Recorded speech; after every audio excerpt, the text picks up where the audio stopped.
उम्मीद ही नहीं बल्कि विश्वास है कि आप सभी लोग अच्छे होंगे और इसी विश्वास के साथ आज का टॉपिक स्टार्ट करते हैं, जो कि है नीड और डेयर।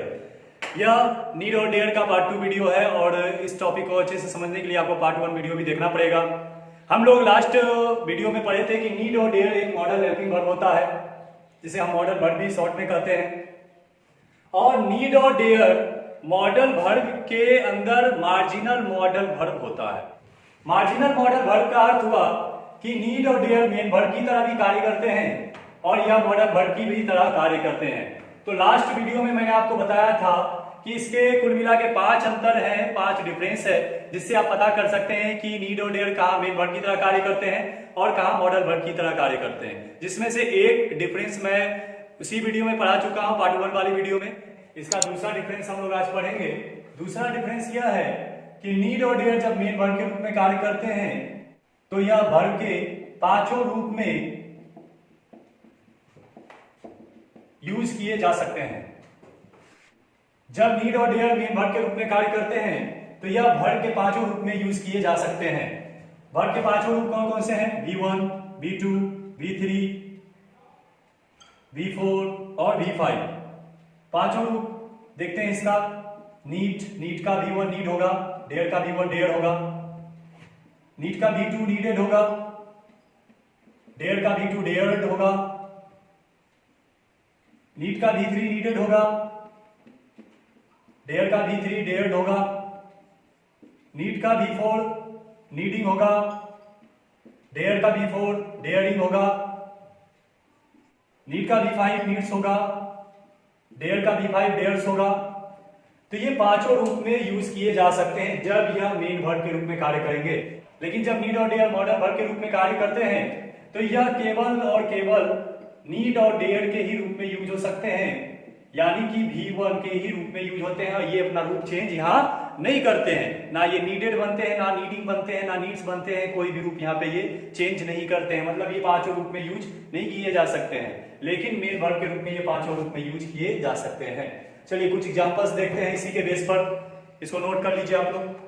तो आइए देखते हैं कुछ सेंटेंस में। हमारा पहला सेंटेंस है, वह हमसे लड़ाई करने का साहस कर रहा है। वह हमसे लड़ाई करने का साहस कर रहा है। यह सेंटेंस हमारा रहा है, नहीं है, रहे हैं प्रेजेंट कंटिन्यूअस टेंस के नियम के आधार पर बनेगा। मींस इजेमार प्लस V4 का यूज हमें करना है। तो देखिएगा सब्जेक्ट हमारा है वह की इंग्लिश ही के अनुसार हमें इज देना होगा। अब हमारी क्रिया क्या हो रही है? तो साहस करना। साहस करना की इंग्लिश होती है डेयर।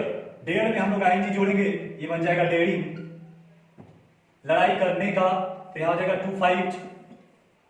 हमसे तो होगा from us.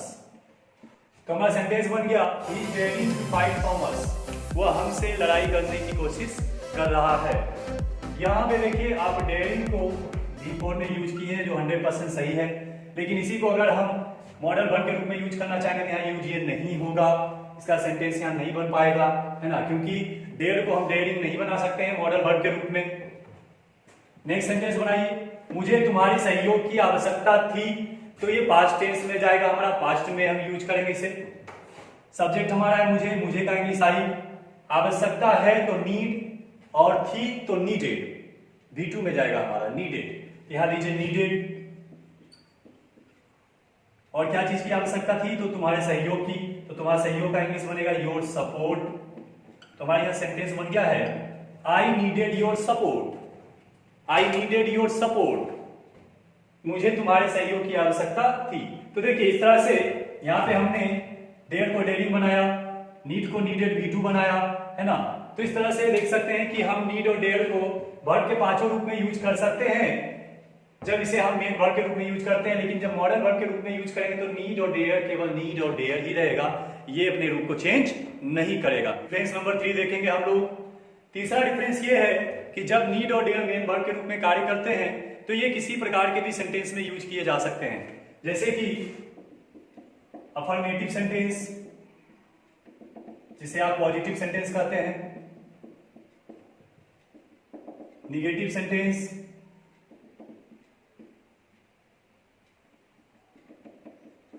Interrogative sentence,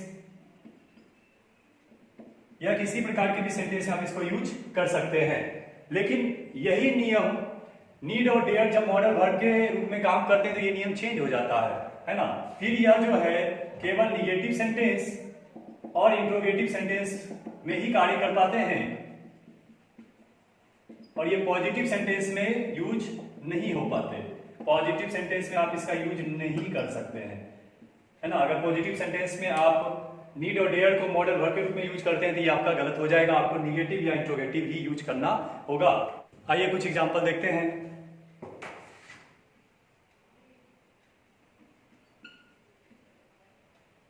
I need a proof, हमें कहना है कि मुझे एक सबूत की आवश्यकता है, तो आई नीड अ प्रूफ। इसी का निगेटिव हम बोल सकते हैं I do not need a proof. I do not need a proof. इसी का इंट्रोगेटिव हम बोल सकते हैं do I need a proof. तो आप यहां देख सकते हैं कि नीड और डेयर मेन वर्ब के रूप में ये सभी सेंटेंस में यूज हो जाते हैं, अफर्मेटिव में भी, निगेटिव में भी, इंट्रोगेटिव में भी। लेकिन जब आप नीड और डेयर को मॉडल वर्ब के रूप में यूज कीजिएगा तो ये सारे सेंटेंस में यूज नहीं होंगे, बल्कि निगेटिव और इंट्रोगेटिव सेंटेंस में ही यूज होंगे। जैसा कि एग्जांपल देखिएगा, you need not tell a lie, तुम्हें झूठ बोलने की आवश्यकता नहीं है। या फिर need you tell a lie, क्या तुम्हें झूठ बोलने की आवश्यकता है।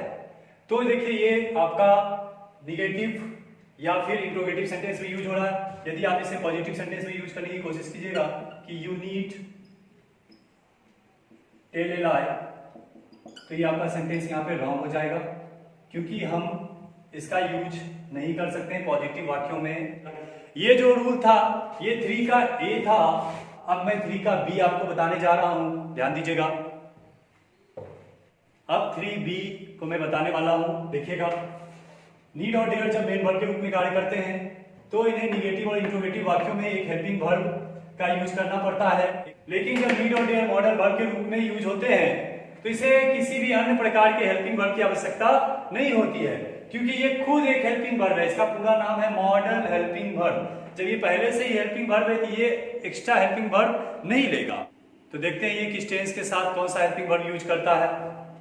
तो जब प्रेजेंट टेंस का सिंपल प्रेजेंट टेंस हो तो ये डू डज का यूज करेगा, और पास्ट का जब सिंपल पास्ट टेंस हो तो ये डिड का वहां पे हेल्पिंग वर्ब यूज करता है।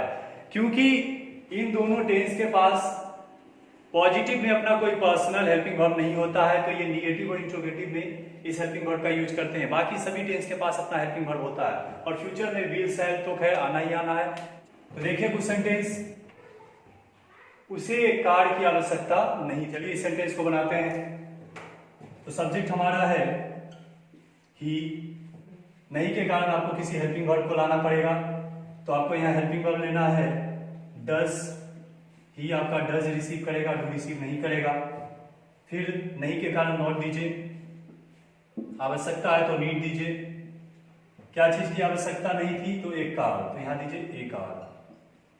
आपका सेंटेंस तैयार हो गया, he does not need a car. अगर ये सेंटेंस होता उसे एक कार की आवश्यकता नहीं थी तो आपका ये आंसर बनेगा he did not need a car. Does की जगह डिड हो जाएगा, है ना। अगर आपको फ्यूचर में जाना है उसे एक कार की आवश्यकता नहीं होगी तो आपका बनेगा he will not need a car. तो इस तरह से आपको निगेटिव और इंट्रोगेटिव सेंटेंस में ध्यान देना होगा कि आपको एक हेल्पिंग वर्ब के साथ बनाना होगा। लेकिन अगर इधर हम बनाते हैं तो हमें कोई भी हेल्पिंग वर्ब की आवश्यकता नहीं होगी। इसे देखिएगा,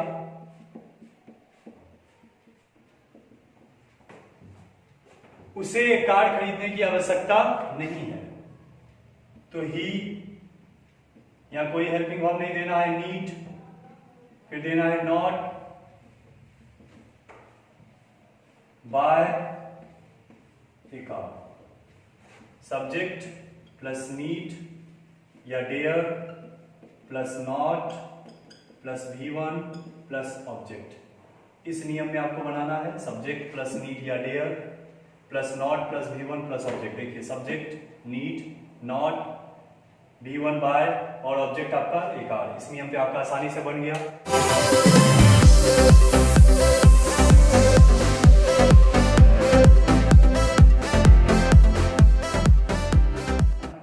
रहे होंगे कि किस प्रकार से इनके बीच बारीक अंतर है, जो कि आपको ध्यान से समझना है, ध्यान से पढ़ना है। और इन दोनों के बीच जो बाकी दो अंतर और बचा हुआ है उसे अगले वीडियो में मैं बताऊंगा, तो नेक्स्ट वीडियो का आप वेट कीजिए।